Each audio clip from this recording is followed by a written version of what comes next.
Good morning all of you. आप सभी का बीएससी सेकेंड ईयर की केमिस्ट्री क्लास में स्वागत है। कल हमने यूवी स्पेक्ट्रा ऑफ कॉन्जुगेटेड इनॉन्स और यूवी स्पेक्ट्रा ऑफ कॉन्जुगेटेड इन की बात की थी तथा इसके साथ साथ वुडवर्ड एंड फिशर रूल के अकॉर्डिंग इनके जो लैम्डा मैक्स है उसकी गणना की थी। ठीक है, अपन ने कल कॉन्जुगेटेड यूवी स्पेक्ट्रा के कॉन्जुगेटेड इनॉन की बात की थी कि यौगिकों में अगर कार्बनिक समूह के संयुग्मन में कोई भी द्विबंध आबंध उपस्थित हो तो अपन इसका क्या कहते हैं, कॉन्जुगेटेड इनॉन्स कहते हैं। ठीक है, इसके साथ साथ इसमें दो प्रकार के क्या होते हैं, संक्रमण होते हैं। पहला होता है पाई से पाई ट्रांजिशन, दूसरा था एन से पाई ट्रांजिशन। ठीक है, अब जो पाई से पाई ट्रांजिशन क्या था कि प्रथम प्रकार का जो ट्रांजिशन था वो क्या होता है, उसमें तीव्र अवशोषण बैंड बनते हैं।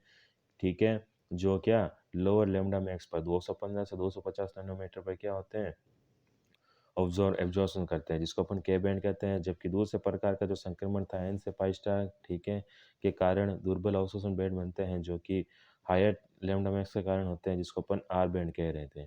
ठीक है, उसके पश्चात अपन ने पाई से पाई ट्रांजिशन और एन से पाई ट्रांजिशन के बीच में जो ऊर्जा आरेख था, एनर्जी डायग्राम था, वो देखा था होमो से लुमो के अंदर। उसके पश्चात अपन ने इसकी वैल्यूज़ देखी थी। ठीक है, कॉन्जुगेटेड इनॉन्स के अंदर जो लैम्डा मैक्स की वैल्यू अपन जब फाइंड आउट करते हैं तो अलग अलग ग्रुप्स के लिए अलग अलग वैल्यूज़ होती हैं, जैसे अपन ने संयुग्मी इन के अंदर पढ़ा था। ठीक है, तो पहली अपन देखते हैं कि संयुग्मी इनॉन के अवशोषण के तरंग दैर्ध्य क्या उच्चिष्ट की गणना के लिए वुडवर्ड फ्रीजर के नियम।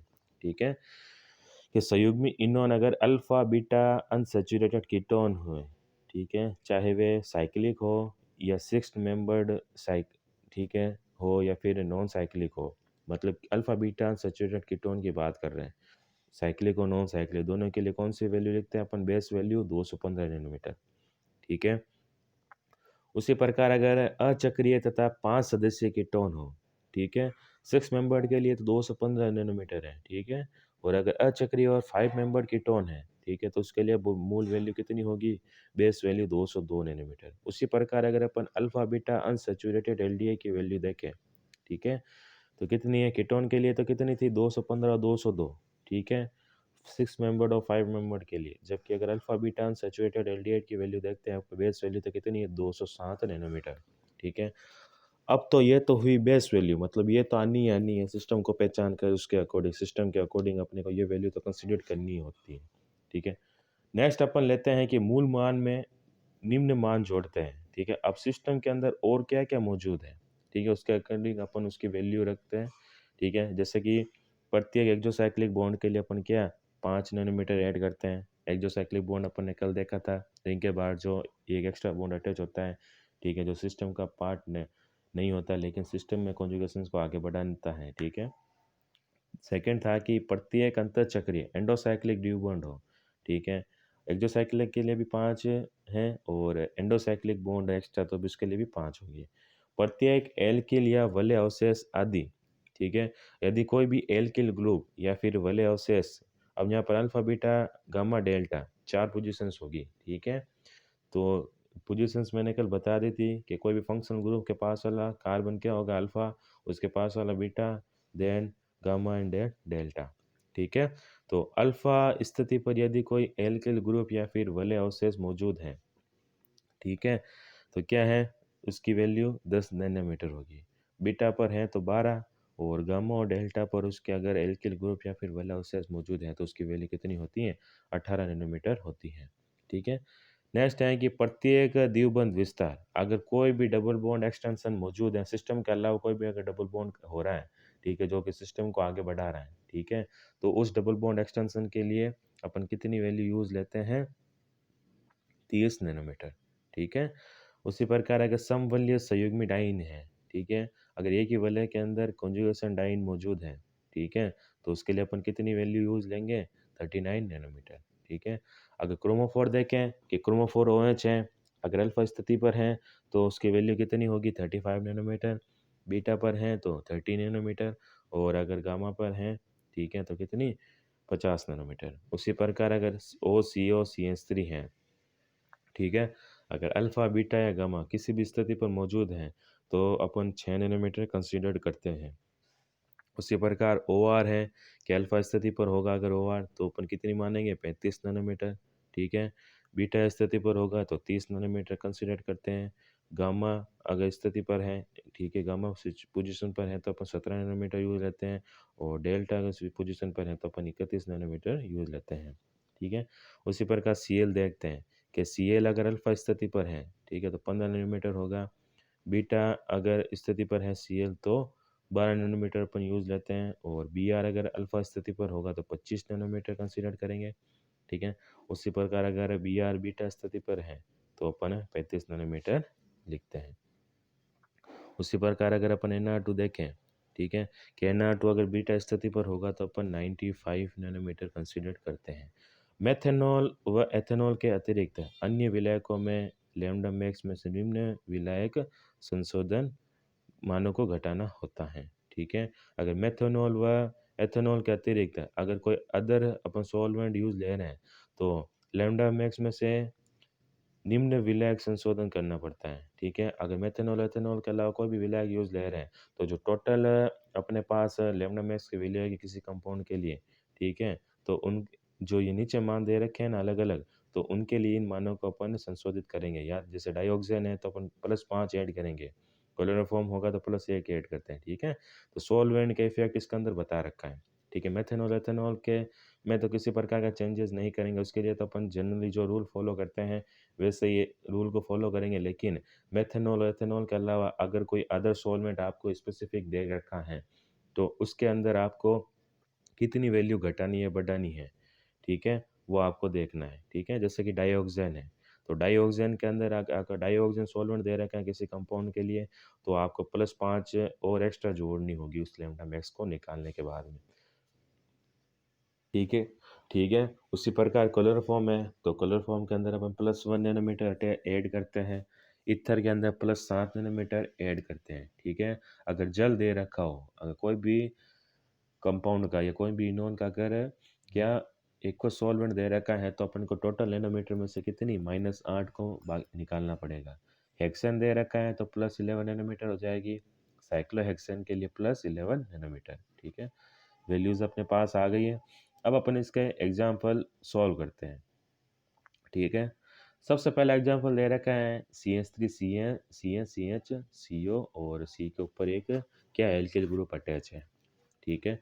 तो सबसे पहले तो क्या है, अचक्रीय क्या है, अल्फा बीटा असंतृप्त कीटोन है, ठीक है, मतलब अचक्रीय कीटोन है, ठीक है। तो इस अपने सिस्टम को पहचान लिया है। अब आपको अल्फा बीटा यहाँ पर कंसिडर करना है, फंक्शन ग्रुप है, फंक्शनल ग्रुप के पास वाली जो चेन कार्बन है उसको तो अपन क्या कहते हैं, अल्फा। अल्फा कार्बन के पास में कौन सा हो जाता है, बीटा कार्बन, ठीक है। तो ये क्या हो गया, alpha beta unsaturated ketone system हो गया, ठीक है। तो अचक्रीय अल्फा बीटा कीटोन के लिए जो मूल मान कितना था, 215 नैनोमीटर, ठीक है। ये तो हो गई इसकी बेस वैल्यू आ गई। अब अपने को देखना है इसके अलावा और क्या क्या मौजूद है इसके अंदर, ठीक है, कि बीटा कार्बन पर एक एल्किल समूह मौजूद है, ठीक है। बीटा कार्बन देखें अगर अपन तो वहाँ पर एक एल्किल समूह मौजूद है, ठीक है। देखिए बीटा के पास में एक एल्किल समूह मौजूद हो गया, ठीक है। तो इसके बाद अगर बीटा कार्बन पर कोई एल्किल ग्रुप ऐड है तो उसके वैल्यू अपन कितनी लिखते हैं, 12 नैनोमीटर, ठीक है। अगर ये एल्किल ग्रुप अल्फा कार्बन पर होता है तो अपन यहाँ पर एल्किल ग्रुप की वैल्यू कितनी कंसिडर करते हैं, 10, ठीक है। और अगर यहाँ पर गामा पर या डेल्टा पर होता है तो उसकी वैल्यू 18 कंसिडर करते हैं। तो बीटा पोजीशन पर अगर कोई एल्किल ग्रुप होता है तो उसकी वैल्यू कितनी होती है, 12। तो 215 प्लस 12 कितने हो गए, 227 नैनोमीटर, तो इसकी लैम्डा मैक्स कितनी हो गई, 227 नैनोमीटर।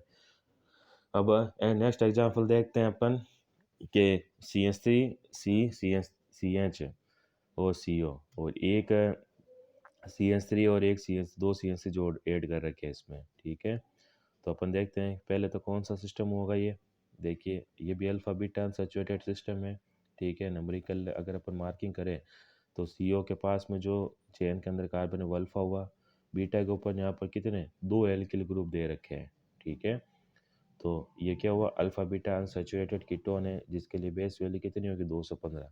अब है कि बीटा कार्बन पर अगर दो एल्किल समूह है, ठीक है, तो दो बीटा एल्किल ग्रुप प्रेजेंट है, देखिए पहले कार्बन के ऊपर CH3 और CH3, तो कितने हुए, 2 × 12 अर्थात 24। तो इसकी लैम्डा मैक्स कितनी हो जाएगी, 239 नैनोमीटर, ठीक है। उसी प्रकार अगर अपन एग्जाम्पल 3 की बात करें, अब अपन साइक्लिक देखेंगे, ठीक है। साइक्लिक सिस्टम थोड़े डिफिकल्ट होते हैं पहचानने में और इनकी जो बेस वैल्यू भी निकालने में थोड़ी दिक्कत आती है, तो ध्यान से समझिएगा। इस तरीके का कोई कंपाउंड दे रखा है अपने को, ठीक है। तो इसकी मूल मान तो कितना हो गया, 215 नैनोमीटर। कैसे इसका मूल मान 215 कैसे हुआ, क्योंकि ये alpha beta cyclic 6 membered ring है, ठीक है। 6 मेंबर्ड रिंग है। 6 मेंबर्ड अनसैचुरेटेड अगर कोई कंपाउंड होता है, ठीक है, तो उसके लिए बोइस वैल्यू कितनी होती है कीटोन की, 215 नैनोमीटर होती है। अब अपन देखते हैं यहाँ पर वैले हाउसेस की बात करते हैं।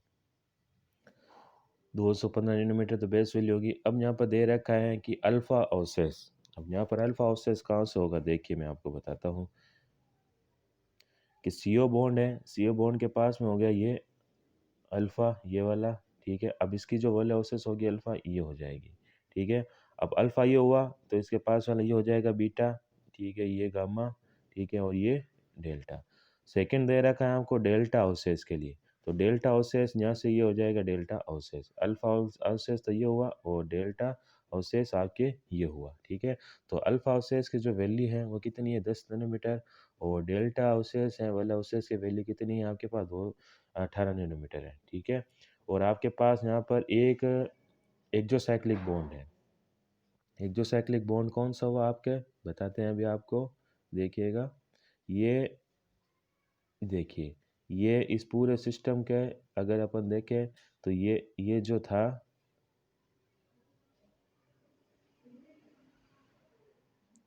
ये क्या हुआ, इस सिस्टम का एक्सोसाइक्लिक बॉन्ड, ठीक है। इस सिस्टम का ये एक्सोसाइक्लिक बॉन्ड हो गया, तो इसकी वैल्यू कितनी है अपने पास, देखिए 5 नैनोमीटर। अब है कि सम वाले संयुग्मी डाइन है, कॉन्जुगेटेड डाइन है। कॉन्जुगेटेड डाइन हो गई यहाँ पर, कैसे हुई, सम वलय का मतलब एक ही वलय के अंदर अगर ई कॉन्जुगेटेड डाइन मौजूद है, मतलब डाइन का सिस्टम मौजूद है एक ही वलय के अंदर, तो उसे अपन सम वलय डाइन कहते हैं।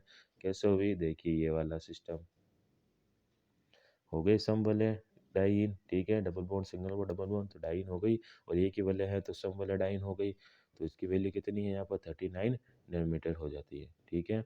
उसी प्रकार अगर अपन देखें नेक्स्ट है कि एक द्विबंध है वो संयुग्मन का विस्तार कर रहा है, ठीक है। अब एक डबल बॉन्ड है वो कॉन्जुगेशन का विस्तार करेगा, कैसे कि बताते हैं, देखिए ये डबल बॉन्ड, ये सिंगल बॉन्ड, ये डबल बॉन्ड, ये सिंगल बॉन्ड, तो ये वाला जो डबल बॉन्ड है, ठीक है, वो क्या करेगा, एक्सटेंशन कर रहा है, मतलब संयुग्मन को बढ़ा रहा है, ठीक है। या फिर अपन इसको मान लें, ये डबल बॉन्ड, ये सिंगल बॉन्ड, ये डबल बॉन्ड, ये सिंगल बॉन्ड, डबल बॉन्ड, ये सिंगल बॉन्ड, और ये वाला जो डबल बॉन्ड है, इसको मान लें अगर संयुग्मन का विस्तार कर रहा है, ठीक है।